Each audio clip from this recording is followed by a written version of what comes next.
বৃষ্টি আর বন্যায় হাওড় অঞ্চলের 7 জেলার 50,000 হেক্টরের বেশি জমির ফসল নষ্ট হয়ে গেছে। কৃষি বিভাগের তথ্য বলছে ক্ষতির পরিমাণ অন্তত 1,000 কোটি টাকা। এদিকে নাটোরে চলন বিলে অন্তত 350 হেক্টর জমির বোরো ধান তলিয়ে গেছে। ডেস্ক রিপোর্টে বিস্তারিত। গত কয়েকদিনের টানা বৃষ্টিতে নাটোরের আত্রাই নদীর পানি বাড়ছে। এতে নতুন করে তলিয়ে গেছে চলনবিলের ডাহিয়া, বেড়াবাড়ি, সাপগাড়ি, কালীনগর, বিজয়নগর এলাকার অন্তত 350 হেক্টর বোরো ধান। শ্রমিক সংকটে তলিয়ে যাওয়া ধান কাটতে না পারায় দিশেহারা কৃষক পরিবারের সদস্যদের নিয়ে নিজেরাই নেমে পড়েছেন ধান কাটতে। এখন তলে গেছে ধান, পানির তলে কাটার লোক নাই, যারা কাটতে আসছিল তারা রাত্রে পোড়া চলে গেছে অনেকেই। ধান পান সব ডুবে যাচ্ছে, কামলা ফাট পাচ্ছি না।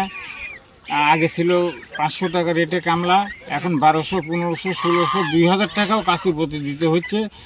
এদিকে গত কয়েকদিন টানা রোদ ওঠায় নেত্রকোনার হাওর সমতল ও পাহাড়ি অঞ্চলে ধান কাটা, মাড়াই ও শুকাতে ব্যস্ত সময় পার করছেন কৃষকেরা। তবে সরকার নির্ধারিত মূল্যের অর্ধেক দামে ধান বিক্রি করতে বাধ্য হচ্ছেন কৃষকরা।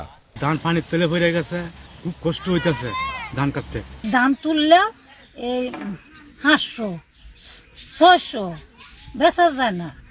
কৃষি বিভাগের হিসেবে নেত্রকোনায় পানিতে তলিয়ে নষ্ট হয়েছে 16,778 হেক্টর জমির ধান, যার বাজার মূল্য 372 কোটি 15,22,000 টাকা।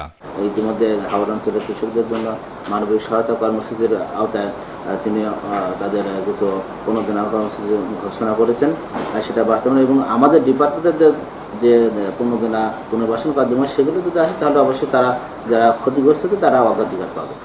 দম ফেলার ফুরসত নেই কিশোরগঞ্জের কৃষক কৃষানীদের। কেউ কেটে আনছেন ধান, কেউ মাড়াই করছেন, কেউ ব্যস্ত শুকাতে। কৃষি বিভাগের হিসেবে জেলায় নষ্ট হয়েছে 13,479 হেক্টর জমির বোরো ধান।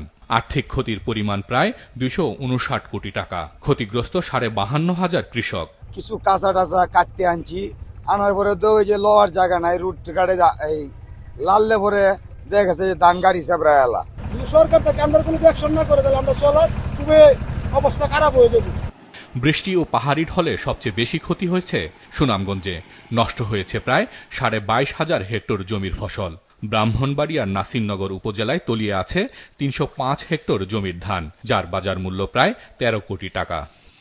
হাসান মেহেদী, মাছরাঙা নিউজ ডেস্ক।